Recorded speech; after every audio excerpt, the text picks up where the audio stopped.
Hello ladies and gentlemen, this is Blue Maxima and I'm here checking out another obscure VR game. This is Swarm, but before we get into that, there's something I need to apologise for. There are two kinds of people in this world. There are people who notice the mouse cursor on the screen immediately and are annoyed by it, or there are people who didn't notice it, but since I've brought it up have now noticed it and are annoyed by it. There are no other options, and I do apologise for that. I ended up starting the gameplay recording from VR directly, and the annoying thing with VR and mice, it just doesn't work right. The cursor doesn't tend to hide itself, it just kind of... I'm not going to bother talking about that anymore, because we want to talk about Swarm. On the store page, or in the trailer, or something like that, there's this claim from a person who played it that said, oh, this game is basically Spider-Man but with guns. And honestly, that is true, but I also feel it's kind of incomplete. What it really should be saying is, this is Geometry Wars, but you're a guy with Spider-Man guns, because that part is pretty accurate, yes. The idea is, it is a wave shooter, but with some very unique mechanics, as you can see on the screen right here. Your guns also have tethers that you can use to swing between these grip pads. I don't know exactly what they're called, but they're just pads. They float in the middle of the air, and you can tether onto them to swing around. And as a result, you are incredibly maneuverable. Attach both of them to one thing, and just pull at the right time to get yourself a ton of air. Use it to swing around and use your free hand and just shoot the fuck out of everyone that's getting in your way. You've also got a couple of bonus abilities, including being able to slow down time and zip to get to a nearby enemy or swing pad even faster, to give you just that little bit more maneuverability. And for the most part, it feels great. I legitimately do enjoy swinging around in this game and getting those weird little movements like swinging around a mine, shooting a bunch of melee dudes in the face, getting a bit of air, and then coming down on top of a bunch of unsuspecting swarms is immensely satisfying. And there is nothing wrong. Well, I say there's nothing wrong with it. There is one thing that I don't like-ish. Just a tiny little complaint that I have. The initial swing, when you get on with a tether, is usually really slow. This is, of course, relevant to your positioning, so there are times where you'll grab on and, like, nothing will happen. And I would appreciate if there was just a little bit of extra burst of speed when you first tether onto something, because sometimes it can slow down the game to a crawl if you can't manage to get close enough to a pad, and it can be kind of annoying when you've clearly grabbed onto a pad, but you just can't get the height fast enough, and you slowly, over the course of 2 seconds, fall down into the floor and die. It's a little bit disappointing in the desert level, if I'm being honest with you, because in the initial level, you get eaten by a shark, and it's kind of scary the first time, because you're not expecting it, but then after that, it's just like, ah, oh, Jesus, here comes Jaws again. But yes, I wish there was just that little bit more of an initial burst of speed. Right now, you basically just have to rely on the positioning and the way the tethers work, and it can be kind of annoying to deal with sometimes, especially when there's 12 things going on at once and you think to yourself, oh Christ, which one of these 12 pads is going to give me the speed boost I'm looking for so I'm not a sitting duck against 6 of the dudes shooting at me. But otherwise, it does feel great. When you've got the swinging going just right, when you're able to pull stupidly specific moves like swinging around a mine, shooting a bunch of melee dudes, and then coming down on top of another dude, it feels great. It is legitimately enjoyable, and the 90% of the time that I managed to make it work, I was having a fair amount of fun with Swarm. And it does build up on these mechanics. So, of course, you've got your guns, and you've got some special weapons that you can pick up that do more damage but have limited ammo. And, of course, you do have your typical tactics, like swing with one, shoot with the other, get some height up, and then start banging away while you're on your way to the floor, zip to one enemy and use the opportunity to take out another enemy, or get away from some missiles or what have you. It can be kind of hard to aim, though. You get very little in the way of aiming outside of just a dot, and sometimes it can be hard to tell why you're missing. You can swear you're on top of an enemy, but it takes like 30 shots to kill them, and it can get kind of annoying in that sense. You're better off trying to zip towards it, and then getting a bit of a shot in if you're too far away. But thankfully, the rest of the game's mechanics do make up for this, because the way this works is whenever you shoot an enemy, they drop a gem. And there are enemies that drop lots of gems, like the really hard and really annoying to hit golden swarm things that just fly around at a ridiculous speed. They are so hard to shoot, man. You basically have to be right on top of them because they move so quickly that your bullets can't travel fast enough to hit them. But if you're trying to hit ahead of them, it's hard to because you've got basically no reference. It can be immensely difficult. But yes, these enemies drop gems, and these gems increase your score multiplier, which is why I say this game is basically Geometry Wars. Because it feels very similar to that. You've got a bunch of enemies that just fly around doing nothing, and then a bunch that are trying to attack you, and you need to try and take out both at once, while getting on their bodies to collect the gems, while avoiding being shot, because you do have health. You have a fair amount of it, at least on normal difficulty. But you need to get on their bodies while avoiding being shot, and it means that the shooting and the movement work really well with each other, and they complement each other really well. And it's doubled down by the fact that you've got a full auto bonus that you can activate if you kill enough enemies in a row, and you can keep that bonus as long as you keep the kills going. So you are constantly in this balance between maneuvering between swing pads, firing off your guns, and trying to avoid as much damage as possible while getting on top of the enemies you just killed in order to increase your score multiplier. It's a good balance. It's a really good balance, and it has been polished over the course of a few months because there was actually a technical test for this game, and I was in it. I played a fair amount of this game back when that was the only way you could play it. Then my Oculus Quest broke down a couple of times, and I was like, shit, I can't do anything with it.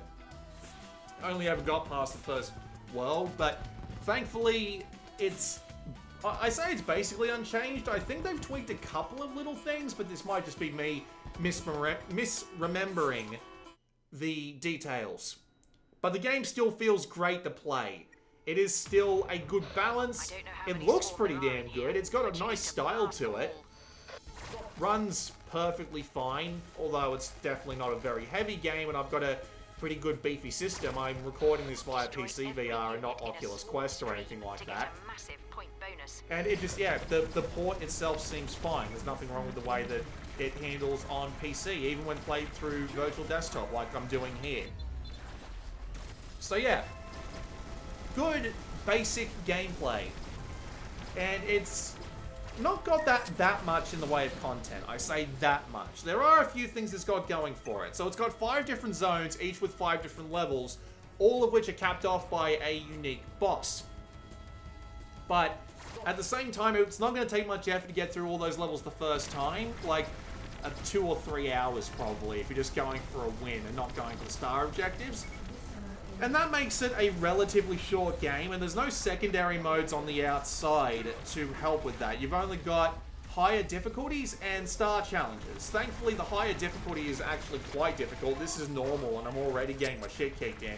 Although I'm more likely to fall to the bottom than I am to actually die to the hands of the enemy, unless it's like a boss stage. Where the replay value really comes in is, of course, the leaderboards, of which there is one for every stage.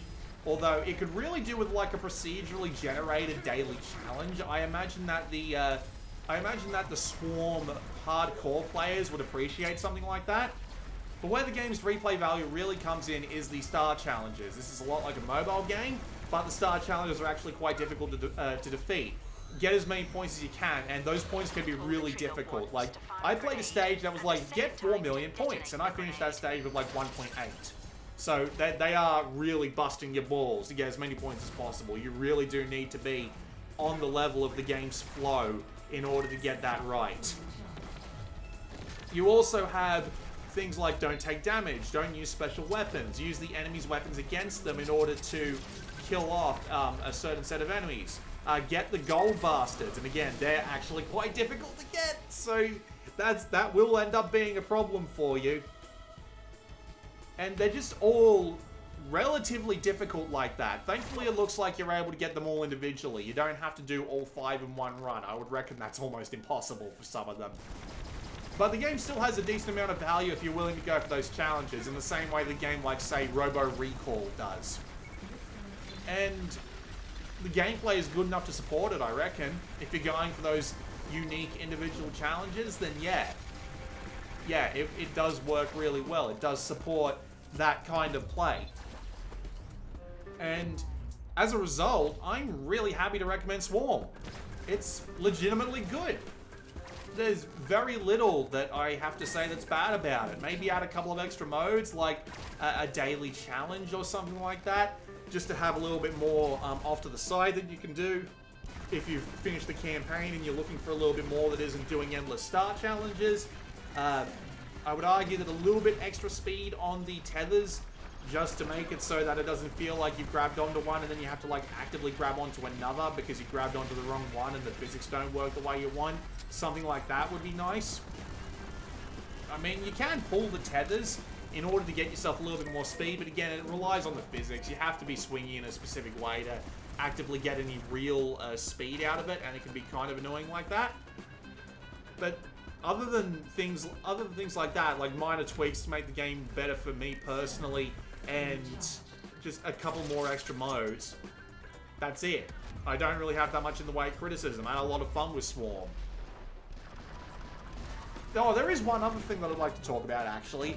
In the settings menu, you've got all your basic stuff. Like, you've got your how you turn, your audio levels and all that. But there's this one option that was like, oh, that might actually be interesting. Let's check that out. And that option in particular was, there are barriers around the levels that prevent you from getting too far away.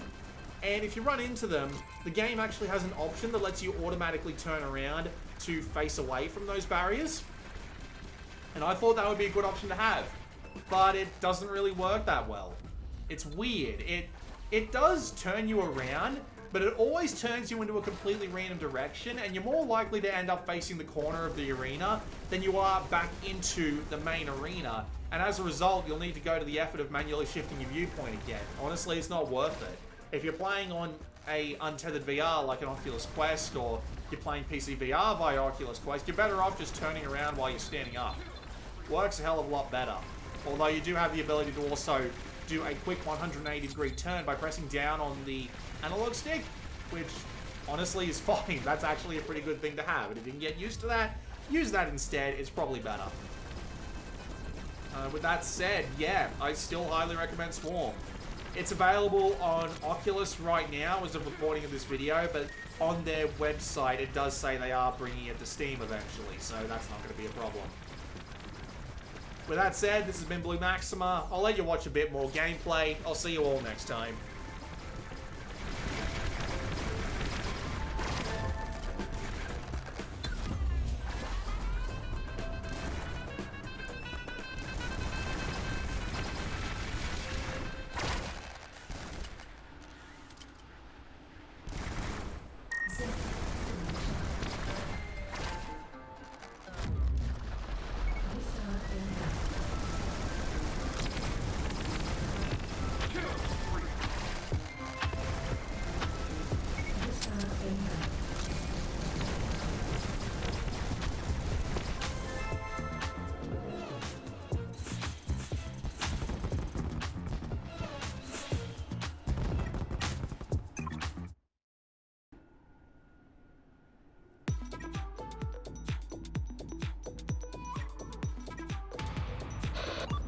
The portals will ever stop, so just hold out as long as possible.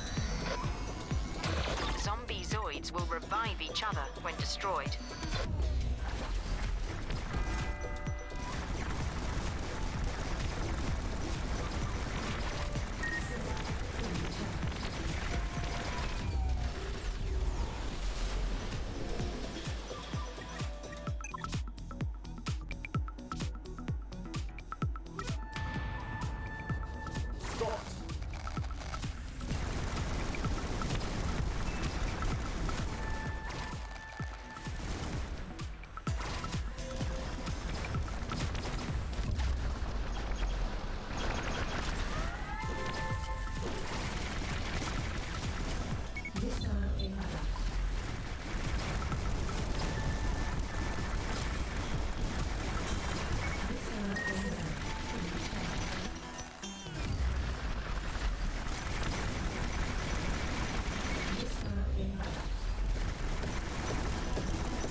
3 minutes to knock as many swarm out of the sky as you can.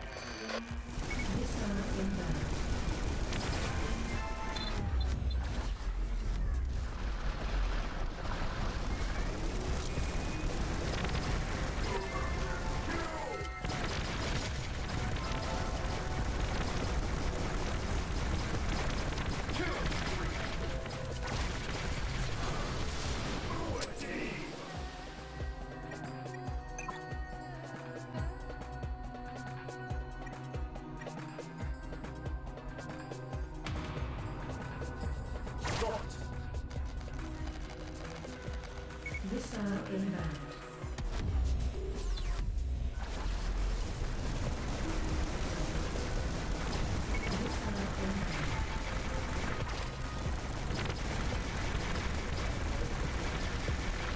Missile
inbound.